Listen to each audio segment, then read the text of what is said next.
ಪ್ರೀತಿಯ ವಿದ್ಯಾರ್ಥಿಗಳೇ, ಇಂದು ನಾವು 7ನೇ ತರಗತಿ ವಿಜ್ಞಾನ ವಿಷಯದಲ್ಲಿ ಬರುವ ಸಸ್ಯಗಳಲ್ಲಿ ಸಂತಾನೋತ್ಪತ್ತಿ ಈ ಪಾಠದ ಅಭ್ಯಾಸ ಪ್ರಶ್ನೆಗಳಿಗೆ ಉತ್ತರಗಳನ್ನು ನೋಡ್ತಾ ಹೋಗೋಣ.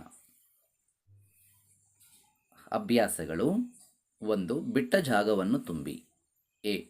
ಪೋಷಕ ಸಸ್ಯದ ಕಾಯಿಕ ಭಾಗದಿಂದ ಹೊಸ ಜೀವಿಯು ಉತ್ಪತ್ತಿಯಾಗುವುದಕ್ಕೆ ಡ್ಯಾಶ್ ಎನ್ನುವರು. ಉತ್ತರ ಕಾಯಜ ಸಂತಾನೋತ್ಪತ್ತಿ. ಬಿ. ಒಂದು ಹೂವು ಗಂಡು ಅಥವಾ ಹೆಣ್ಣು ಪ್ರಜನನ ಭಾಗವನ್ನು ಹೊಂದಿರಬಹುದು. ಅಂತಹ ಹೂವಿಗೆ ಡ್ಯಾಶ್ ಎನ್ನುವರು. ಉತ್ತರ ಏಕಲಿಂಗಿ ಹೂವುಗಳು. ಸಿ. ಒಂದು ಹೂವಿನ ಪರಾಗಕೋಶದಿಂದ ಅದೇ ಹೂವಿನ ಅಥವಾ ಅದೇ ಜಾತಿಯ ಬೇರೊಂದು ಹೂವಿನ ಶಲಾಕಾಗ್ರಕ್ಕೆ ಪರಾಗದ ವರ್ಗಾವಣೆಗೆ ಡ್ಯಾಶ್ ಎನ್ನುವರು. ಉತ್ತರ ಸ್ವಕೀಯ ಪರಾಗಸ್ಪರ್ಶ. ಡಿ. ಪುರುಷ ಲಿಂಗಾಣು ಮತ್ತು ಹೆಣ್ಣು ಲಿಂಗಾಣುವಿನ ಸಂಯೋಗಕ್ಕೆ ಡ್ಯಾಶ್ ಎನ್ನುವರು. ಉತ್ತರ ಯುಗ್ಮಜ. ಇ. ಬೀಜ ಪ್ರಸರಣವು ಡ್ಯಾಶ್ ಮತ್ತು ಡ್ಯಾಶ್ ಮತ್ತು ಡ್ಯಾಶ್ ಮೂಲಕ ಜರುಗುತ್ತದೆ. ಉತ್ತರ ಗಾಳಿ, ನೀರು ಮತ್ತು ಪ್ರಾಣಿಗಳ ಮೂಲಕ ಜರುಗುತ್ತದೆ. ಪ್ರಶ್ನೆ 2. ಅಲೈಂಗಿಕ ಸಂತಾನೋತ್ಪತ್ತಿಯ ವಿವಿಧ ವಿಧಾನಗಳನ್ನು ವಿವರಿಸಿ. ಉದಾಹರಣೆಗಳನ್ನು ನೀಡಿ. ಉತ್ತರ. ಅಲೈಂಗಿಕ ಸಂತಾನೋತ್ಪತ್ತಿಯಲ್ಲಿ ಬೀಜಗಳ ಉತ್ಪತ್ತಿ ಇಲ್ಲದೆ ಹೊಸ ಸಸ್ಯಗಳು ಹುಟ್ಟುತ್ತವೆ. ಇದರಲ್ಲಿ ಕಾಯಜ ಸಂತಾನೋತ್ಪತ್ತಿ, ಮೊಗ್ಗುವಿಕೆ, ತುಂಡಾಗುವಿಕೆ, ಬೀಜಕ ಉತ್ಪತ್ತಿ ಎಂಬ ವಿಧಾನಗಳಿವೆ. ಕಾಯಜ ಸಂತಾನೋತ್ಪತ್ತಿ. ಇದರಲ್ಲಿ ಬೇರು, ಕಾಂಡ, ಎಲೆ ಮತ್ತು ಮೊಗ್ಗುಗಳಿಂದ ಹೊಸ ಗಿಡಗಳು ಹುಟ್ಟುತ್ತವೆ. ಉದಾಹರಣೆಗೆ ಗುಲಾಬಿ ಗಿಡದ ಕೊಂಬೆಯ ತುಂಡು, ಆಲೂಗಡ್ಡೆಯ ಕಣ್ಣಿನ ಭಾಗದಿಂದ ಸಸಿ ಚಿಗುರುವುದು ಮತ್ತು ಶುಂಠಿ, ಬ್ರಯೋಫಿಲಮ್ ಎಲೆ. ಮೊಗ್ಗುವಿಕೆ. ಒಂದು ಕೋಶದ ಮೇಲ್ಮೈಯಿಂದ ಹೊರಚಾಚುವ ಸಣ್ಣ ಗಂಟಿನಾಕಾರದ ಬೆಳವಣಿಗೆಗೆ ಮೊಗ್ಗು ಎನ್ನುವರು. ಈ ಮೊಗ್ಗು ನಿಧಾನವಾಗಿ ಬೆಳೆದು ತಾಯಿ ಕೋಶದಿಂದ ಬೇರ್ಪಡುತ್ತದೆ ಮತ್ತು ಹೊಸ ಕೋಶವಾಗಿ ಬೆಳೆಯುತ್ತದೆ. ಉದಾಹರಣೆಗೆ ಈಸ್ಟ್. ತುಂಡಾಗುವಿಕೆ. ನಿಂತ ನೀರಿನಲ್ಲಿ ಅಥವಾ ಕೊಳದಲ್ಲಿ ಅಂಟಾದ ಹಸಿರು ತೇಪೆ. ಈ ಜೀವಿಯು ಪೋಷಕಗಳು ಮತ್ತು ನೀರು ದೊರಕಿದಾಗ ಶೀಘ್ರವಾಗಿ ಬೆಳೆದು ತುಂಡಾಗುತ್ತದೆ, ಮುಂದುವರೆದು ಹೊಸ ಜೀವಿಗಳಾಗಿ ಬೆಳೆಯುತ್ತದೆ. ಉದಾಹರಣೆಗೆ ಶೈವಲ. ಬೀಜಕ ಉತ್ಪತ್ತಿ. ಕೆಲವೊಂದು ಜೀವಿಯ ಬೀಜಕಗಳು ಗಾಳಿಯಲ್ಲಿ ತೇಲುತ್ತಿರುತ್ತವೆ. ಹಗುರವಾಗಿ ಇರುವ ಕಾರಣ ಅವುಗಳು ಬಹುದೂರ ಕ್ರಮಿಸುತ್ತವೆ. ಅನುಕೂಲಕರ ಪರಿಸ್ಥಿತಿ ದೊರಕಿದಾಗ ಬೀಜಕ ಮೊಳಕೆ ಹೊಡೆದು ಹೊಸ ಜೀವಿಯಾಗಿ ಬೆಳೆಯುತ್ತದೆ. ಉದಾಹರಣೆಗೆ ಬ್ರೆಡ್ಡಿನ ಚೂರಿನ ಮೇಲೆ ಶಿಲೀಂಧ್ರವು ಬೆಳೆಯುವುದು. ಪ್ರಶ್ನೆ 3. ಲೈಂಗಿಕ ಸಂತಾನೋತ್ಪತ್ತಿಯ ಬಗ್ಗೆ ನೀವು ಏನು ಅರ್ಥ ಮಾಡಿಕೊಂಡಿರಿ? ವಿವರಿಸಿ. ಉತ್ತರ. ಸಸ್ಯದ ಲೈಂಗಿಕ ಸಂತಾನೋತ್ಪತ್ತಿಯ ಭಾಗ ಹೂವುಗಳು. ಕೇಸರಗಳು ಪುರುಷ ಪ್ರಜನನ ಭಾಗ ಹಾಗೂ ಶಲಾಕೆ ಹೆಣ್ಣು ಪ್ರಜನನ ಭಾಗ. ಪುಂಕೇಸರದ ಕೇಸರದಂಡ ಮತ್ತು ಪರಾಗಕೋಶವನ್ನು ನಾವು ಹೂವಿನ ಭಾಗದಲ್ಲಿ ನೋಡುತ್ತೇವೆ. ಪರಾಗಕೋಶವು ಪುರುಷ ಲಿಂಗಾಣುಗಳನ್ನು ಉತ್ಪತ್ತಿ ಮಾಡುವ ಪರಾಗರೇಣುಗಳನ್ನು ಹೊಂದಿರುತ್ತವೆ. ಶಲಾಕೆಯು ಶಲಾಕಾಗ್ರ, ಶಲಾಕನಳಿಕೆ ಮತ್ತು ಅಂಡಾಶಯವನ್ನು ಹೊಂದಿರುತ್ತವೆ. ಅಂಡಾಶಯದಲ್ಲಿ ಒಂದು ಅಥವಾ ಹೆಚ್ಚು ಅಂಡಕಗಳಿರುತ್ತವೆ. ಹೆಣ್ಣು ಲಿಂಗಾಣು ಅಥವಾ ಅಂಡವು ಅಂಡಕದಲ್ಲಿ ಉತ್ಪತ್ತಿಯಾಗುತ್ತದೆ. ಲೈಂಗಿಕ ಸಂತಾನೋತ್ಪತ್ತಿಯಲ್ಲಿ ಪುರುಷ ಮತ್ತು ಹೆಣ್ಣು ಲಿಂಗಾಣುಗಳು ಸಂಯೋಗಗೊಂಡು ಯುಗ್ಮಜವಾಗುತ್ತದೆ. ಯುಗ್ಮಜವು ಮುಂದೆ ಭ್ರೂಣವಾಗಿ ಬೆಳೆಯುತ್ತದೆ. ಪ್ರಶ್ನೆ 4. ಲೈಂಗಿಕ ಮತ್ತು ಅಲೈಂಗಿಕ ಸಂತಾನೋತ್ಪತ್ತಿಯ ನಡುವೆ ಇರುವ ಮುಖ್ಯ ವ್ಯತ್ಯಾಸವನ್ನು ತಿಳಿಸಿ. ಉತ್ತರ. ಲೈಂಗಿಕ ಸಂತಾನೋತ್ಪತ್ತಿ. ಲೈಂಗಿಕ ಸಂತಾನೋತ್ಪತ್ತಿಯು ಪುರುಷ ಲಿಂಗಾಣು ಮತ್ತು ಹೆಣ್ಣು ಲಿಂಗಾಣುಗಳ ಸಂಯೋಗವನ್ನು ಒಳಗೊಂಡಿರುತ್ತದೆ. ಅಲೈಂಗಿಕ ಸಂತಾನೋತ್ಪತ್ತಿ. ಅಲೈಂಗಿಕ ಸಂತಾನೋತ್ಪತ್ತಿಯಲ್ಲಿ ತುಂಡಾಗುವಿಕೆ, ಮೊಗ್ಗುವಿಕೆ, ಬೀಜಕ ಉತ್ಪತ್ತಿ ಮತ್ತು ಕಾಯಜ ಸಂತಾನೋತ್ಪತ್ತಿಯಂಥ ಹಲವು ವಿಧಾನಗಳಿವೆ.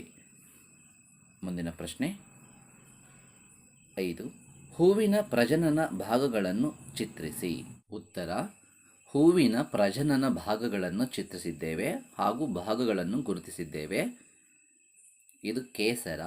ಕೇಸರದಲ್ಲಿ ಪರಾಗಕೋಶ, ಕೇಸರದಂಡ, ಶಲಾಕಾಗ್ರ, ಶಲಾಕನಳಿಕೆ, ಅಂಡಾಶಯ.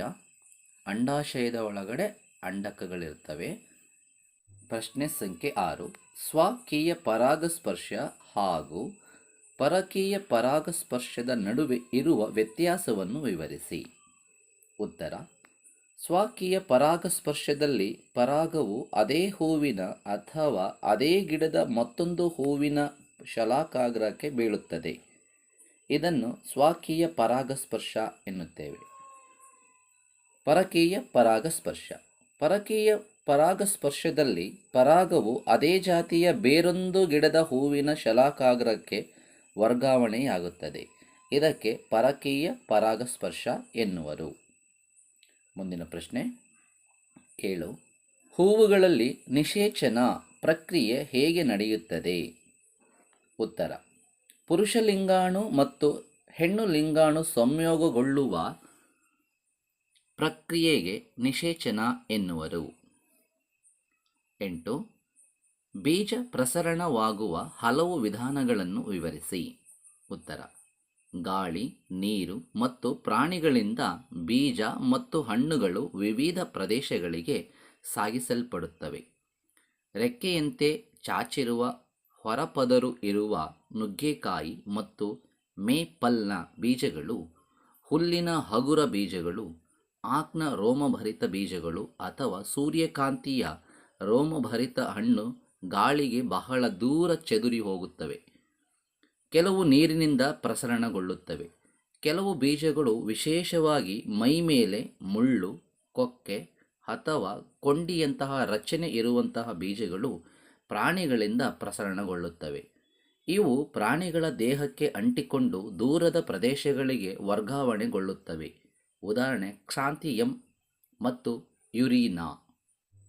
ಪ್ರಶ್ನೆ ಸಂಖ್ಯೆ 9. ಕಾಲಂ 1ರಲ್ಲಿ ಕೊಟ್ಟಿರುವ ಅಂಶಗಳನ್ನು ಕಾಲಂ 2ರಲ್ಲಿ ಕೊಟ್ಟಿರುವ ಸೂಕ್ತ ಅಂಶಗಳೊಂದಿಗೆ ಹೊಂದಿಸಿ. Column 1: A. ಮೊಗ್ಗು, ಬಿ. ಕಣ್ಣುಗಳು, ಸಿ. ತುಂಡಾಗುವಿಕೆ, ಡಿ. ಬೀಜ ರೆಕ್ಕೆಗಳು, ಇ. ಬೀಜಕಗಳು. ಕಾಲಂ 2: ಮೇಪಲ್, ಸ್ಪೈರೋಗೈರಾ, ಈಸ್ಟ್, ಬ್ರೆಡ್ಡಿನ ಶಿಲೀಂಧ್ರ, ಆಲೂಗಡ್ಡೆ, ಗುಲಾಬಿ. ಮೊಗ್ಗು ಆಪ್ಷನ್ ಎಗೆ ಸರಿ ಹೊಂದುವಂಥದ್ದು ಈಸ್ಟ್. ಕಣ್ಣುಗಳು ಆಲೂಗಡ್ಡೆ. ತುಂಡಾಗುವಿಕೆ ಸ್ಪೈರೋಗೈರಾ, ಇದು ಒಂದು ರೀತಿಯ ಶೈವಲ. ಬೀಜ ರೆಕ್ಕೆಗಳು ಮೇಪಲ್. ಬೀಜಕಗಳು ಬ್ರೆಡ್ಡಿನ ಶಿಲೀಂಧ್ರ. ಮುಂದಿನ ಪ್ರಶ್ನೆಗೆ ಹೋಗೋಣ. 10ನೇ ಪ್ರಶ್ನೆ. ಸರಿಯಾದ ಉತ್ತರವನ್ನು ಸರಿ ಚಿಹ್ನೆಯಿಂದ ಗುರುತಿಸಿ. ಎ. ಒಂದು ಸಸ್ಯದ ಪ್ರಜನನ ಭಾಗ.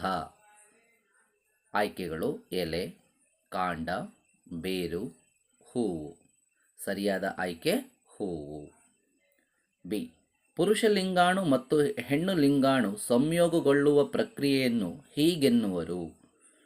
ಆಯ್ಕೆ: ನಿಷೇಚನ, ಪರಾಗಸ್ಪರ್ಶ, ಸಂತಾನೋತ್ಪತ್ತಿ, ಬೀಜ ಉಂಟಾಗುವಿಕೆ. ಸರಿಯಾದ ಆಯ್ಕೆ ನಿಷೇಚನ. ಸಿ. ಬಲಿತ ಅಂಡಾಶಯವು ಹೇಗೆ ಮಾರ್ಪಡುತ್ತದೆ? ಆಯ್ಕೆ: ಬೀಜ, ಕೇಸರ, ಶಲಾಕೆ, ಹಣ್ಣು. ಸರಿಯಾದ ಆಯ್ಕೆ ಹಣ್ಣು. ಡಿ. ಇದು ಬೀಜಕವನ್ನು ಉತ್ಪತ್ತಿ ಮಾಡುವ ಜೀವಿ. ಆಯ್ಕೆಗಳು: ಗುಲಾಬಿ, ಬ್ರೆಡ್ಡಿನ ಶಿಲೀಂಧ್ರ, ಆಲೂಗಡ್ಡೆ, ಶುಂಠಿ. ಸರಿಯಾದ ಆಯ್ಕೆ ಬ್ರೆಡ್ಡಿನ ಶಿಲೀಂಧ್ರ. ಧನ್ಯವಾದಗಳು.